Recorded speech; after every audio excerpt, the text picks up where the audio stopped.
Good morning. I am here to talk to you about the Ginkgotree pilot at the University of Wisconsin-Milwaukee. We will call this presentation Part 1, Going Digital, an Alternative to Traditional Texts. I am Tanya Joosten, the Director of E-Learning Research and Development at the University of Wisconsin-Milwaukee. You can feel free to connect with me on Twitter at @tjoosten.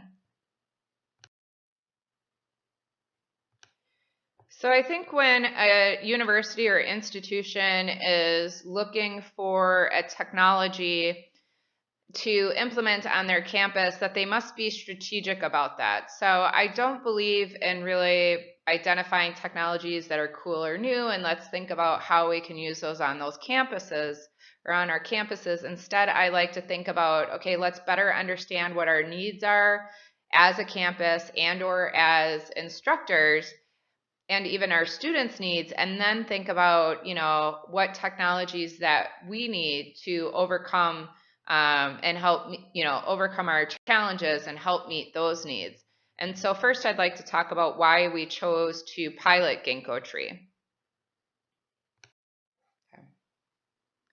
Although Ginkgotree is a really cool application, it has tons of functionality that are really exciting. Our decision around the implementation and the pilot of Ginkgotree really came based off of our needs ourselves as instructors and also those of our faculty. We administer what we call the Faculty Support Survey every couple years to help us understand how faculty want to be supported, different things that they're interested in, what's working well for them and what's not, so therefore we can improve the services and the opportunities that are provided to them. So as I mentioned, one part of the survey is asking faculty what sorts of technologies or pedagogies are the faculty interested in learning more about. And these are our results from our survey from a couple years ago. And what it tells us, and this is based on the mean average, as we can see here on the left, open textbook authoring had the highest mean average of 2.99. Second from the left is mobile devices, which had a mean average of 2.96. Third was video sharing with a mean of 2.94. And fourth was e-text with a mean of 2.79. So what this information is telling us is the highest average amongst our faculty responses in regards to their interest in things they'd like to learn about was open textbook authoring. Although all of us at the time at the Learning Technology Center were very interested in open textbook authoring, we wanted to make sure that it was really in line with what the faculty were interested in doing on our campus and not just our own needs. So it was really great in the faculty support survey to see some of the top things here were open textbook authoring, also e-text, and it's very interesting how mobile devices and video sharing also fit into our decision to pilot Ginkgotree, because it actually ends up being an application that can do all of those things. Now at UWM, we're not new to thinking about digital content. Our blended and online faculty development program started almost 13 years ago, so we are consistently thinking about how we can enhance digital content in order to meet our pedagogical needs. Specifically, in the fall of 2012, we were part of this course load pilot. It was sponsored by Internet2 and EDUCAUSE. There actually was a report that came out from ECAR regarding the findings of the pilot from all of the different institutions that have participated, and you can find that on the ECAR website. Now, what we did find out from the course load pilot was a few things. So we did find out that the number one motivation for using e-text was because it costs less. That's something very important to us at UWM because we do have an access mission. It is very important personally to me because I want to make sure that we're not privileging learning in the course based on whether or not you can afford the textbook or not. And that's just, me as an instructor and what's important to me based on my past experiences. Now, obviously, when you are thinking about digital content and thinking about textbooks and e-text costs comes into that. But also we want to make sure that we're increasing student learning, we're increasing engagement, and those sorts of things. And what we found out from the study was actually that less than a third of the students agreed or strongly agreed that their studying, their learning, or engagement was improved, which is a bit disappointing. Actually, 71% of the students perceived that there was no benefit over traditional textbooks, and actually 37% of the students said they read less, which is a bit alarming. Now, some of the common complaints of the students included problems viewing the e-text on tablets and smartphones. However, the students did report that they liked being able to, or they felt it was usable, either them being able to annotate and highlight the text and or them being able to view their instructor's annotations or highlights. And I know in our own data set, we overwhelmingly had seen that students liked being able to sort of see instructors unpack their thoughts about the text or what they felt was important. And I think that comes into play particularly when we're talking about fully online courses. Now, at the same time, we also can see that e-texts are not necessarily rich. Sometimes they're just that. They're just digital texts. Other times there might be images. But it's not necessarily in an e-text that it would be something that's rich. Rich media meaning something that is like video or images that has some additional cues available to folks. And usually e-texts are a bit out of date because that's just how the publishing world works, right?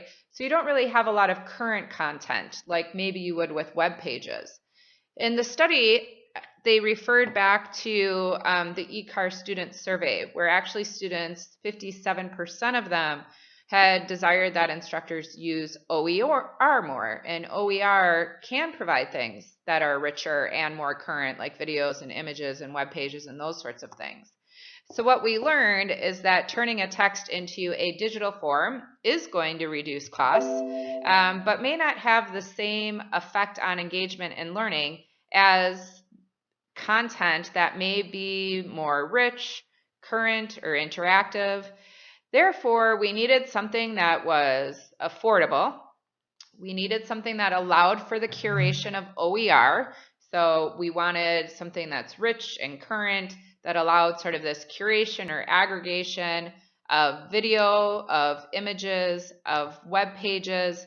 So not that we were just taking a traditional text and turning it into a e-text, but we wanted to also be able to include some other things, not just publisher materials.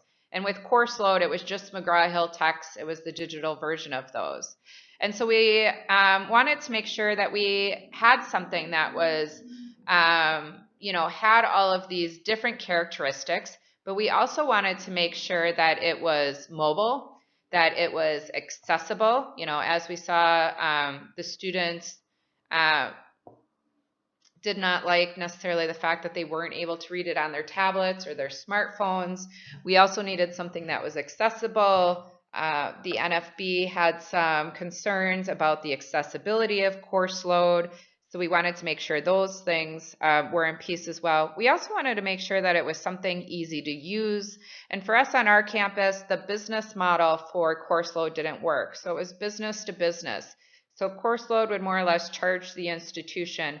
We were having a hard time at our institution developing those processes, understanding how those monies would be paid from students and or the institution in-house. So we really needed an application that provided a typical business to consumer or business to student model, so students could still pay for their materials.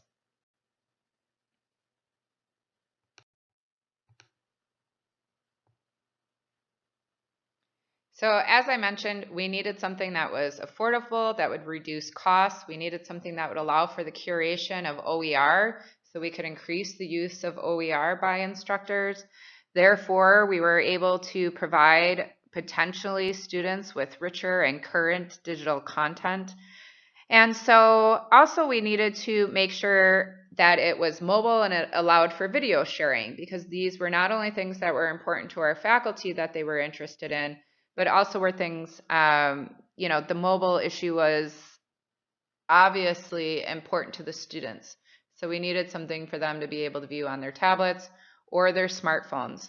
And that also meant that not only did it need to allow for mobile, it needed to be what we call device agnostic. So we didn't want to alienate, for example, students without iPhones or iPads. We wanted to make sure that no matter what device was that the students could use it on, whatever their device was that they had in hand, whether it be a laptop or an Android phone or so forth. And then we have a long list of criteria at UWM when we are evaluating technologies and thinking about the impact those are going to have. And obviously easy to use is a number one, and there's a long list beyond that. So we spent I think about a good year or so trying to find different technologies, maybe even 2 years, looking at all of the different things that were out there. Could we use WordPress to curate digital open content? Could we use iBook, different things like that? But all of them had drawbacks. Either they weren't easy to use for the average faculty member or instructor, or maybe they were not device agnostic and only for iOS, Apple products. And so it was very challenging for us to find something. And at the time, we really were still just looking for a product and unable to find one until we ran into Ginkgotree. And so what Ginkgotree was, it's an application or a platform. I'm not even sure if I understand the difference, but it allowed for an LTI, so an integration with our LMS, which was very important to us because we know from our own UW system student surveys and our surveys at UWM that our students like sort of one-stop shopping. They like everything in one place. So beyond that, though, Ginkgotree allowed for the use of publisher materials because they had a process to handle copyright. They also partnered with McGraw-Hill and other publishers to provide that content at a reduced price.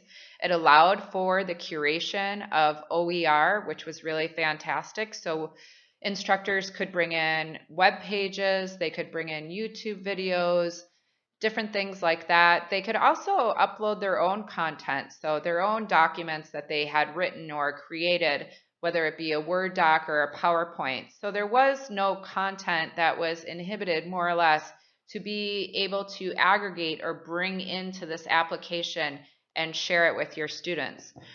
What also was really great is it had an annotation and highlighting tool. So we knew that students felt favorably about the use of that, in particular when it was just a basic Word text document or PDF text document.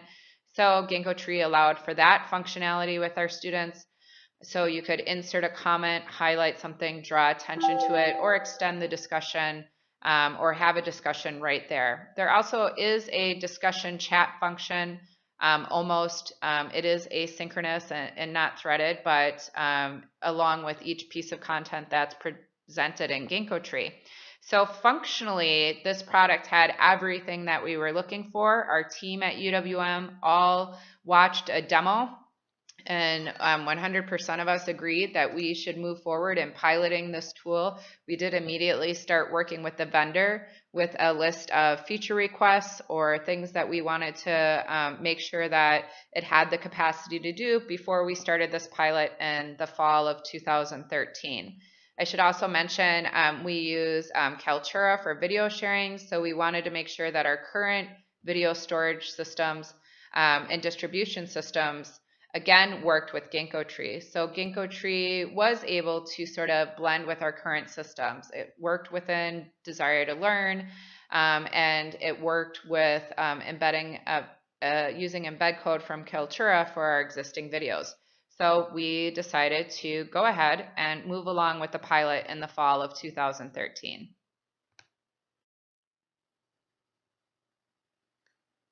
So thanks for listening. You can connect with me on Twitter at TJOOSTEN, at Tjoosten. Thanks.